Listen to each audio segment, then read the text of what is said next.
ನಮಸ್ತೆ ವೀಕ್ಷಕರೇ, ಸುದ್ದಿ ನ್ಯೂಸ್ ಬುಲೆಟಿನ್ಗೆ ಸ್ವಾಗತ. ನಾನು ಯಶ್ವಿತ್ ಕಾಳಮ್ಮನೆ.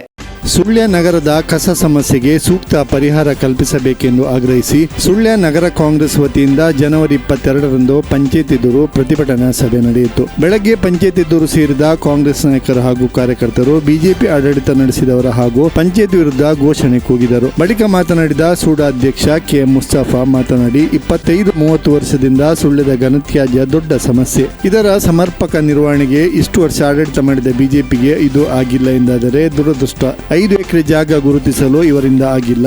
ಇದೇ ಆಗಿಲ್ಲವಾದರೆ ಇನ್ನೇನು ಆಡಳಿತ ಇವರು ನೀಡಿರಬಹುದೆಂದು ಸುಳ್ಯದ ಜನರು ಅವಲೋಕನ ಮಾಡಬೇಕು. ಕಸವನ್ನು ನಗರ ಪಂಚಾಯತ್ ಎದುರು ಹಾಕಿ ಅದನ್ನು ಸಾಗಾಟಕ್ಕೆ ಲಕ್ಷಗಟ್ಟಲೆ ಹಣ ವ್ಯಯ ಮಾಡಿರುವುದು ಬಿಜೆಪಿ ಆಡಳಿತದ ಸಾಧನೆ. ಇಲ್ಲಿಯ ಸಮಸ್ಯೆಗಳಿಗೆ ಬಿಜೆಪಿ ಆಡಳಿತವೇ ಕಾರಣ. ಅಂಗಾರ್ ಅವರು ಶಾಸಕರಾಗಿ ಸಚಿವರಾಗಿದ್ದರು. ಅವರ ಮೂಲಕ ಸಮಸ್ಯೆ ಪರಿಹಾರಕ್ಕೆ ಯಾಕೆ ಇಲ್ಲಿ ಆಡಳಿತ ಆಸಕ್ತಿ ವಹಿಸಿಲ್ಲ? ಆಶ್ರಯ ಸೈಟ್ ಕೊಡಲು ಇವರಿಂದ ನೀಡಲು ಸಾಧ್ಯ ಆಗಿಲ್ಲ ಎಂದು ಅವರು ಹೇಳಿದರು. ಬ್ಲಾಕ್ ಕಾಂಗ್ರೆಸ್ ಅಧ್ಯಕ್ಷ ಪಿಸಿ ಜಯರಾಮರು ಮಾತನಾಡಿ, ನಗರ ಪಂಚಾಯತ್ ಆಡಳಿತ ಹಿಡಿದವರು ನಗರದ ವ್ಯವಸ್ಥೆಯನ್ನು ಸಮಸ್ಥಿತಿಗೆ ತರಬೇಕು. ಆದರೆ ಇಲ್ಲಿ ದೊಡ್ಡದಾಗಿ ಕಸದ ಸಮಸ್ಯೆ ಇದ್ದು ಕಾಣುತ್ತಿದೆ. ಅದನ್ನು ಸರಿಪಡಿಸಲು ಆಸಕ್ತಿ ವಹಿಸದಂತೆ ಕಾಣುತ್ತಿಲ್ಲ. ಇದು ಇಲ್ಲಿ ಆಡಳಿತ ನಡೆಸಿದ ಬಿಜೆಪಿಯ ವೈಫಲ್ಯ ಎಂದು ಹೇಳಿದರು. ಬಿಜೆಪಿ ಜಿಲ್ಲಾ ಕಾರ್ಯದರ್ಶಿ ರಾಧಾಕೃಷ್ಣ ಬುಳ್ಳೂರು ಮಾತನಾಡಿ, ಘನತ್ಯಾಜ್ಯ ನಿರ್ವಹಣೆ ನಗರದ ದೊಡ್ಡ ಸಮಸ್ಯೆ. ಅದನ್ನು ಸರಿಪಡಿಸಲು ಬಿಜೆಪಿ ಆಡಳಿತ ವಿಫಲವಾಗಿ ಹೊರನಡೆದಿದೆ. ಘನತ್ಯಾಜ್ಯ ನಿರ್ವಹಣೆ ಸರಿಯಾಗಿ ಆಗಬೇಕು. ಇನ್ನು ನಾವು ಸಾಂಕೇತಿಕ ಪ್ರತಿಭಟನೆ ನಡೆಸಿದ್ದೇವೆ. ಸಮಸ್ಯೆ ಸರಿಪಡಿಸದಿದ್ದರೆ ಬೃಹತ್ ಮಟ್ಟದ ಪ್ರತಿಭಟನೆ ನಡೆಸುತ್ತೇವೆ ಎಂದು ಹೇಳಿದರು. ಬ್ಲಾಕ್ ಕಾಂಗ್ರೆಸ್ ಪ್ರಧಾನ ಕಾರ್ಯದರ್ಶಿ ಪಿಎಸ್ ಗಂಗಾಧರ್, ಯೂತ್ ಕಾಂಗ್ರೆಸ್ ಅಧ್ಯಕ್ಷ ಚೇತನ್ ಕಜಗದ್ದೆ, ನಗರ ಪಂಚಾಯತ್ ಮಾಜಿ ಅಧ್ಯಕ್ಷ ಎಂ ವೆಂಕಪ್ಪಗೌಡ, ಗ್ಯಾರಂಟಿ ಅನುಷ್ಠಾನ ಸಮಿತಿ ಅಧ್ಯಕ್ಷ ಶಾಹುಲ್ ಅಮಿತ್ ಕುತ್ತಮೊಟ್ಟೆ, ನಗರ ಪಂಚಾಯತ್ ಮಾಜಿ ಉಪಾಧ್ಯಕ್ಷ ಕೆ ಗೋಕುಲ್ ದಾಸ್, ಕೆಡಿಪಿ ಸದಸ್ಯೆ ಸುಜಯ ಕೃಷ್ಣ ಮೊದಲಾದವರು ಮಾತನಾಡಿದರು. ನಗರ ಪಂಚಾಯತ್ ಮುಖ್ಯಾಧಿಕಾರಿ ಬಸವರಾಜ್ ರವರು ಸ್ಥಳಕ್ಕೆ ಬಂದು ಅಹವಾಲು ಸ್ವೀಕರಿಸಿದರು. ಈ ಸಂದರ್ಭ ಶೀಘ್ರವೇ ಕಸದ ಸಮಸ್ಯೆಗೆ ಪರಿಹಾರ ಮಾಡುವಂತೆ ಪ್ರತಿಭಟನಾಕಾರರು ಒತ್ತಾಯಿಸಿದರು.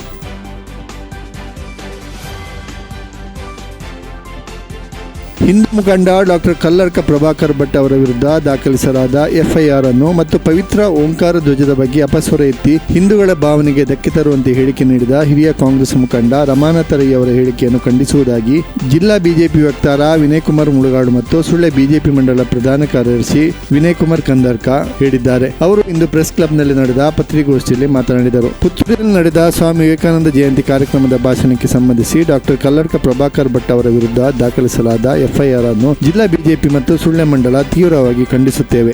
ಸ್ವಾಮಿ ವಿವೇಕಾನಂದರು ಭಾರತದ ಆಧ್ಯಾತ್ಮಿಕ, ರಾಷ್ಟ್ರೀಯ ಮತ್ತು ಮಾನವೀಯ ಮೌಲ್ಯಗಳ ಪ್ರತೀಕ. ಅವರ ಜಯಂತಿಯಂತಹ ಪವಿತ್ರ ವೇದಿಕೆಯಲ್ಲಿ ದೇಶಭಕ್ತಿ ಗೀತೆ, ಸಂಸ್ಕೃತಿ ಮತ್ತು ಸಮಾಜದ ಹಿತದ ಬಗ್ಗೆ ಮಾತನಾಡಿರುವುದನ್ನು ದ್ವೇಷ ಭಾಷಣ ಎಂದು ಬಿಂಬಿಸಲು ಹೊರಟಿರುವುದು ದುರುದ್ದೇಶಪೂರಿತ ಹಾಗೂ ಕಾಂಗ್ರೆಸ್ಸಿನ ರಾಜಕೀಯ ಪ್ರೇರಿತ ಕ್ರಮವಾಗಿದೆ ಎಂದರು.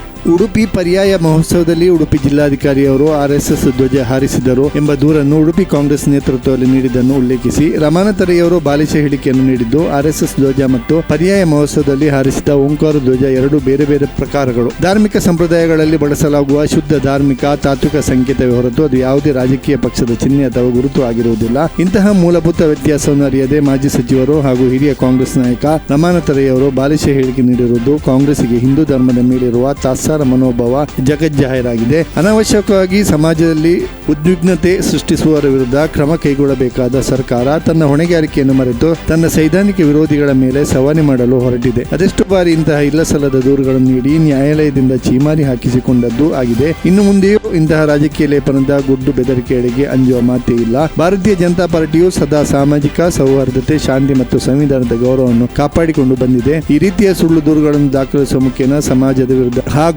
ಸಂವಿಧಾನ ಸರ್ವರಿಗೂ ನೀಡಿರುವ ಅಭಿವ್ಯಕ್ತಿ ಸ್ವಾತಂತ್ರ್ಯವನ್ನು ಹತ್ತಿಕ್ಕುವ ಷಡ್ಯಂತ್ರವೆಲ್ಲವನ್ನು ಇನ್ನಷ್ಟು ಪ್ರಖರವಾಗಿ ಎದುರಿಸಲು ಹಾಗೂ ಹಿಂದೂಗಳು, ಹಿಂದೂ ಕಾರ್ಯಕರ್ತರು ಮತ್ತು ಮುಖಂಡರ ಹಿತ ಕಾಯಲು ಬಿಜೆಪಿಯ ಕಾರ್ಯಕರ್ತರಾದ ನಾವು ಸೇರಿದಂತೆ ಭಾರತೀಯ ಜನತಾ ಪಾರ್ಟಿ ಸದಾ ಸನ್ನದ್ಧವಾಗಿರುತ್ತದೆ. ಮುಂದಿನ ದಿನಗಳಲ್ಲಿ ಹಿಂದೂ ದಮನಕಾರಿ ನೀತಿಯನ್ನು ಕಾಂಗ್ರೆಸ್ ಸರ್ಕಾರ ಮುಂದುವರಿಸುತ್ತಾ ಹೋದಲ್ಲಿ ಅದರ ವಿರುದ್ಧ ತೀವ್ರವಾದ ಹೋರಾಟ ಮಾಡಲು ಸನ್ನದ್ಧವಾಗಿದೆ. ಇದರ ಪರಿಣಾಮವನ್ನು ಕಾಂಗ್ರೆಸ್ ಅನುಭವಿಸಬೇಕಾಗುವುದು ಎಂದು ಹೇಳಿದರು. ಪತ್ರಿಕಾಗೋಷ್ಠಿಯಲ್ಲಿ ಸುಳ್ಯ ನಗರ ಬಿಜೆಪಿ ಅಧ್ಯಕ್ಷ ಎಟಿ ಕುಸುಮಾಧರ, ಮಂಡಲ ಕೋಶಾಧಿಕಾರಿ ಸುಬೋಧ್ ಶೆಟ್ಟಿ ಮೇನಾಲ, ಪಕ್ಷದ ಪ್ರಮುಖರಾದ ಜಗನ್ನಾಥ ಜಯನಗರ, ರಾಜೇಶ್ ಮೀನಾಲ, ನಾರಾಯಣ ಶಾಂತಿನಗರ ಉಪಸ್ಥಿತರಿದ್ದರು.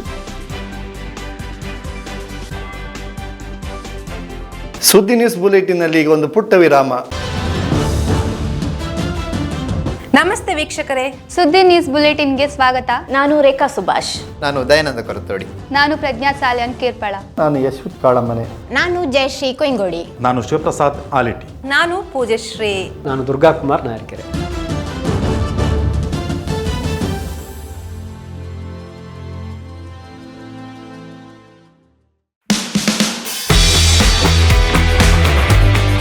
ನಾನು ಪುತ್ತೂರಿನ ಕೇಪುರಲ್ಲಿರುವ ಐಕಾನಿಕ್ ಟೈಲ್ ಗ್ಯಾಲರಿ ಬಂದಿದ್ದೀನಿ.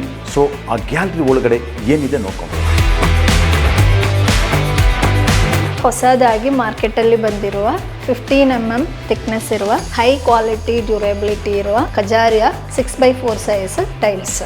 ಇದೆಲ್ಲಾನು premium quality 4x2 wooden series matt finish tiles. High quality premium materials ನಮ್ಮ ಶೋರೂಮಲ್ಲಿ ಅವೈಲೇಬಲ್ ಇದೆ. 4x2 glossy finish, variety designs ಇದೆ, ವೆರೈಟಿ ಕಲರ್ಸ್ ಇದೆ. ಸ್ಮಾಲ್ ಪೀಸಸ್ ಎಲ್ಲ ಬಾತ್ರೂಮ್ ಸೈಜಸ್ ಆಗಿದೆ. ಮೇನ್ ಫ್ಲೋರ್ಗಳಿಗೆ ಇವಾಗ ಜಾಸ್ತಿಯಾಗಿ ಸಪ್ಲೈ ಆಗ್ತಾ ಇರೋದು 6x4 ಡಿಜಿಟಲ್ ಟೈಲ್ಸ್. ನಾವಿವಾಗ ಒಂದು ಟೈಲ್ ತೊಗೊಂಡ್ರೆ ಸಾಲದು, ಆ ಟೈಲ್ನ ನಮ್ಮ ಮನೆ ಬಾತ್ರೂಮ್ಸಲ್ಲಿ ಯಾವ ಥರ ಸೆಟ್ ಮಾಡಬೇಕು, ಯಾವ ಥರ ಡಿಸೈನ್ ಮಾಡಬೇಕು ಅಂತ ಹೇಳಿ ನಾವಿಲ್ಲಿ ಒಂದು ಚಿಕ್ಕ ಡೆಮೋ ತೋರಿಸಿದ್ದೇವೆ. ಸೊ ಈ ಥರ ನಮ್ಮ ಮನೇನ ನಾವು ಅರಮನೆಯಾಗಿ ಡಿಸೈನ್ ಮಾಡ್ಬೋದು. ಇದೆಲ್ಲ ಕಿಚನ್ ಟಾಪಿಗೆ particular kitchen tops and staircase ಈ ಥರ ಏರಿಯಾಗಳಿಗೆ ಗ್ರಾನೈಟಿಗೆ ಸಬ್ಸ್ಟಿಟ್ಯೂಟ್ ಆಗಿ ಬಂದಿರುವ ಮೆಟೀರಿಯಲ್ಸ್. ಇದೆಲ್ಲ ನಾರ್ಮಲ್ ಕಮೋಡ್ಸಿಗಿಂತನೂ ಸ್ವಲ್ಪ ವೆರೈಟಿಯಾಗಿ ಮಾರ್ಕೆಟಲ್ಲಿ ಬಂದಿರುವ ಹೊಸ ಪ್ರಾಡಕ್ಟ್ಸ್. ನಾವು ಟೈಲ್ಸ್ ಆ್ಯಂಡ್ ಸ್ಯಾನಿಟ್ರಿ ಜೊತೆಗೆ ಮಾಡ್ಯುಲರ್ ಕಿಚನ್ ಇಂಟೀರಿಯರ್ ಕೂಡ ಇಲ್ಲಿ ಡೀಲ್ ಮಾಡ್ತಾ ಇದ್ದೇವೆ. ನಾವಿವಾಗ ಸ್ಪರ್ಧಾತ್ಮಕ ದರದಲ್ಲಿ ಪ್ರೀಮಿಯಂ ಕ್ವಾಲಿಟಿ ಟೈಲ್ಸ್ ಸಪ್ಲೈ ಮಾಡುವ ಜೊತೆಗೇ ಕನ್ಸ್ಟ್ರಕ್ಷನ್ಗೆ ಬೇಕಾಗುವ ಎಲ್ಲ ಡಿಸೈನ್ಸ್, ಅದೇ ಥರ interior materials. So around 200 kilometres ತನಕನೂ ನಾವು ಫ್ರೀ ಡೆಲಿವರಿ ಕೊಡ್ತಾ ಇದ್ದೇವೆ. ಲೇಬರ್ಸ್ ಕನ್ಸ್ಟ್ರಕ್ಷನ್ ವರ್ಕಿಗೆ ರಿಲೇಟೆಡ್ ಆಗಿರುವ ಯಾವುದೇ ಹೆಲ್ಪ್ ಬೇಕಂದ್ರೂ ನಾವು ನಮ್ಮ ಕಡೆಯಿಂದ ಮಾಡಿಕೊಡ್ತೇವೆ. Iconic tile gallery, Uppinangady road, Kepulu, Puttur, Dakshina Kannada. ವಿರಾಮದ ಬಳಿಕ ಮತ್ತೆ ಸುದ್ದಿ ನ್ಯೂಸ್ ಬುಲೆಟಿನ್ಗೆ ಸ್ವಾಗತ. ತುಡಿಕಾನ ಶಾಲೆ ನಮಗೆ ಕಲಿಸಿದ್ದು ಜೀವನದ ಪಾಠ. ಹಿರಿಯರನ್ನು, ಸಮಾಜವನ್ನು ಹೇಗೆ ಗೌರವಿಸಬೇಕು, ಬದುಕಬೇಕು ಎಂದು ಈ ಶಾಲೆಯ ಹಾಗೂ ಶಿಕ್ಷಕರು ಕಲಿಸಿಕೊಟ್ಟಿದ್ದಾರೆ. ಅದರಿಂದಾಗಿಯೇ ನಾವು ಸಮಾಜದಲ್ಲಿ ಈ ಹಂತಕ್ಕೆ ಬರುವಂತಾಯಿತು ಎಂದು ಅರಂತೋಡು ಸಹಕಾರ ಸಂಘದ ಅಧ್ಯಕ್ಷ ಸಂತೋಷ್ ಕುತ್ತಮಟ್ಟೆ ಹೇಳಿದರು. ತುಡಿಕಾನ ಉನ್ನತೀಕರಿಸಿದ ಹಿರಿಯ ಪ್ರಾಥಮಿಕ ಶಾಲೆ ಅಮೃತ ಮಹೋತ್ಸವ ಸಮಾರಂಭದ ದಿನ ಹಿರಿಯ ವಿದ್ಯಾರ್ಥಿಗಳೊಂದಿಗೆ ಸಂವಾದ ಕಾರ್ಯಕ್ರಮದಲ್ಲಿ ಅವರು ಮಾತನಾಡಿದರು. ಹಿರಿಯ ವಿದ್ಯಾರ್ಥಿ ಸಂಘದ ಅಧ್ಯಕ್ಷ ದೀಪಕ್ ಕುತ್ತಮಟ್ಟೆ ಅಧ್ಯಕ್ಷತೆ ವಹಿಸಿ ಸಮಾಜದಲ್ಲಿ ಬೆಳೆಯಲು ಶಾಲೆಯ ಕೊಡುಗೆಯನ್ನು ಸಭೆಯ ಮುಂದಿಟ್ಟರು. ಹಿರಿಯ ವಿದ್ಯಾರ್ಥಿ, ನಿವೃತ್ತ ಪೊಲೀಸ್ ಅಧಿಕಾರಿ ಸುಕುಮಾರ್ ಅಡ್ಯರ್ಕ, ಕೃಷಿಕರಾದ ಕೇಶವಪ್ರಸಾದ್ ತುಡಿಕಾನ, ಪತ್ರಕರ್ತರಾದ ರಾಧಾಕೃಷ್ಣ ಕಲ್ಲಪಳ್ಳಿ, ಉಮಾಶಂಕರ ತುಡಿಕಾನ, ಶ್ರೀಮತಿ ಭವಾನಿ ಟೀಚರ್, ಗೌರಿ ಭಟ್ ಟೀಚರ್, ಗೌತಮಿ, ಮೇಧಾ, ಜನಾರ್ದನ ಬಾಳಕಜ ಅನುಭವ ಹಂಚಿಕೊಂಡರು. ತುಡಿಕಾನ ಶಾಲೆಯಲ್ಲಿ ಆಂಗ್ಲ ಮಾಧ್ಯಮ ಆರಂಭಿಸಬೇಕು. ಊರಿನ ಮಕ್ಕಳು ಆಂಗ್ಲ ಶಿಕ್ಷಣಕ್ಕಾಗಿ ಪೇಟೆಗೆ ಹೋಗುತ್ತಿದ್ದಾರೆ, ಅದನ್ನು ಇಲ್ಲಿಯೇ ಸಿಗಬೇಕು. ನಾವು ಹಿರಿಯ ವಿದ್ಯಾರ್ಥಿಗಳು ಸೇರಿಕೊಂಡು ಕೊಡುಗೆ ನೀಡೋಣ ಎಂದು ಅಭಿಪ್ರಾಯಗಳು ವ್ಯಕ್ತಪಡಿಸಿದರು. ಶಾಲೆಯಲ್ಲಿ ಕಲಿತ ದಿನಗಳ ಕುರಿತು ಮಾತನಾಡಿ ಅಭಿಪ್ರಾಯ ವ್ಯಕ್ತಪಡಿಸಿದರು ಹಾಗೂ ಶಾಲೆಯಲ್ಲಿ ಕಲಿತ ದಿನಗಳ ಕುರಿತು ಮಾತನಾಡಿದರು. ನಿವೃತ್ತ ಮುಖ್ಯೋಪಾಧ್ಯಾಯರಾದ ಚಿದಾನಂದ ಯುವ ಸಂವಾದ ಕಾರ್ಯಕ್ರಮ ನಡೆಸಿಕೊಟ್ಟರು. ಶಾಲೆಯ ಮುಖ್ಯೋಪಾಧ್ಯಾಯ ಅರುಣ್ ಕುಮಾರ್, ಎಸ್ಡಿಎಂಸಿ ಅಧ್ಯಕ್ಷ ನವೀನ್ ಅಮೆಮನೆ ಉಪಸ್ಥಿತರಿದ್ದರು. ಕ್ರೀಡಾ ಸಂಚಾಲಕ ಉಮಾಶಂಕರ್ ಸ್ವಾಗತಿಸಿದರು. ಉಪನ್ಯಾಸಕಿ ಕುಮಾರಿ ಬೇಬಿ ವಿದ್ಯಾ ಪಿಬಿ ಕಾರ್ಯಕ್ರಮ ನಿರೂಪಿಸಿದರು. ವಿಜಿತ್ ಮರುವಾಳ ವಂದನಾರ್ಪಣೆಗೈದರು.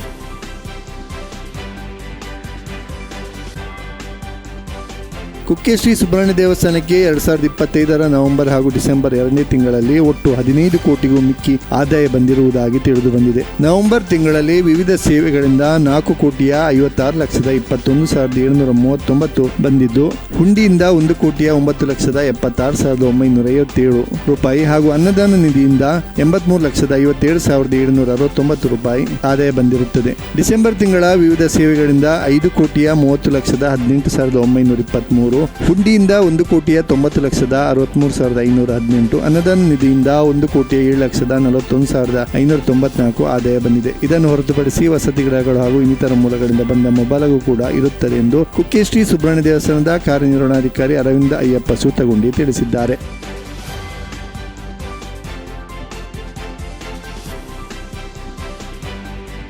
ದಕ್ಷಿಣ ಕನ್ನಡ ಜಿಲ್ಲಾ ಯುವ ಬ್ರಿಗೇಡ್ ಸಂಚಾಲಕರಾಗಿ ಅನಿಲ್ ಕುಮಾರ್ ಗೂನರ್ಕ ಆಯ್ಕೆಯಾಗಿದ್ದಾರೆ. ದಾವಣಗೆರೆಯಲ್ಲಿ ನಡೆದ ರಾಜ್ಯ ಲೀಡರ್ಸ್ ಮೀಟ್ ಕಾರ್ಯಕ್ರಮದಲ್ಲಿ ಜಿಲ್ಲಾ ಸಂಚಾಲಕರ ಆಯ್ಕೆ ನಡೆಯಿತು. ಇವರು ಸಂಪಾಜಿ ಗ್ರಾಮದ ಗೂನರ್ಕ ಪೆರಂಗೋಡಿ ನಿವಾಸಿ ಭಾಸ್ಕರ ಶೋಭಾ ದಂಪತಿಗಳ ಪುತ್ರ. ಕಳೆದ ಸುಮಾರು 7 ವರ್ಷಗಳಿಂದ ಸಂಘಟನೆಯ ಕಾರ್ಯಕರ್ತನಾಗಿ ಗುರುತಿಸಿಕೊಂಡವರು. ಪ್ರಸ್ತುತ ಸುಳ್ಯದ ಖಾಸಗಿ ಸಂಸ್ಥೆಯಲ್ಲಿ ಉದ್ಯೋಗಿಯಾಗಿದ್ದಾರೆ.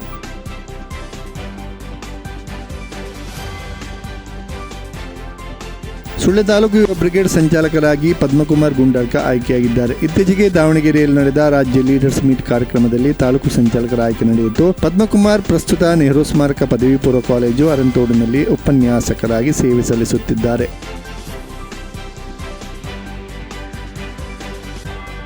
ಜೇನು ಕೃಷಿ ಇಲಾಖೆಯ ನಿವೃತ್ತ ಅಧಿಕಾರಿ, ಪ್ರಸ್ತುತ ಮಂಗಳೂರಿನ ನೀರು ಮಾರ್ಗದಲ್ಲಿ ನೆಲೆಸಿದ್ದ ರಮೇಶ್ ಮುಂಡರ್ಕರ್ ಅವರು ಅಲ್ಪಕಾಲದ ಸೌಖ್ಯದಿಂದ ಮಂಗಳೂರಿನ ಖಾಸಗಿ ಆಸ್ಪತ್ರೆಯಲ್ಲಿ ಜನವರಿ 20ರಂದು ಸಂಜೆ ನಿಧನರಾದರು. ಅವರಿಗೆ 70 ವರ್ಷ ವಯಸ್ಸಾಗಿತ್ತು.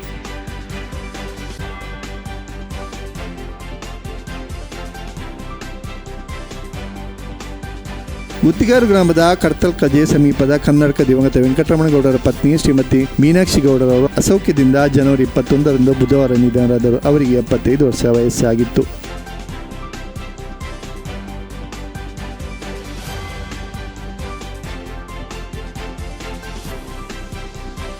ಸುಳ್ಯ ನಗರ ಪಂಚಾಯತ್ ಮಾಜಿ ಉದ್ಯೋಗಿ ಮೋಹನಗೌಡ ಕೇರ್ಪಳ ಎಂಬುವರು ಅಲ್ಪಕಾಲದ ಸೌಖ್ಯದಿಂದ ಜನವರಿ 22ರಂದು ಮುಂಜಾನೆ ಸ್ವಗೃಹದಲ್ಲಿ ನಿಧನರಾದರು. ಅವರಿಗೆ ಸುಮಾರು 70 ವರ್ಷ ವಯಸ್ಸಾಗಿತ್ತು.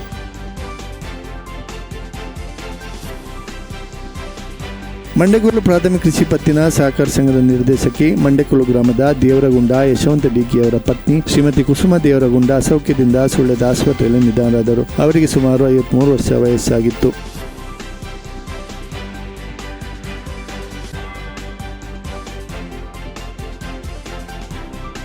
ದಕ್ಷಿಣ ಕನ್ನಡ ಸಂಪಾಜಿ ಗ್ರಾಮದ ಕಲ್ಲುಗುಂಡಿ ನಿವಾಸಿ ಪಾರ್ವತಿ ಕದಿಕರ್ಕರ್ ಅವರು ದೀರ್ಘಕಾಲದ ಸೌಖ್ಯದಿಂದ ನಿಧನರಾದರು. ಅವರಿಗೆ 101 ವರ್ಷ ವಯಸ್ಸಾಗಿತ್ತು.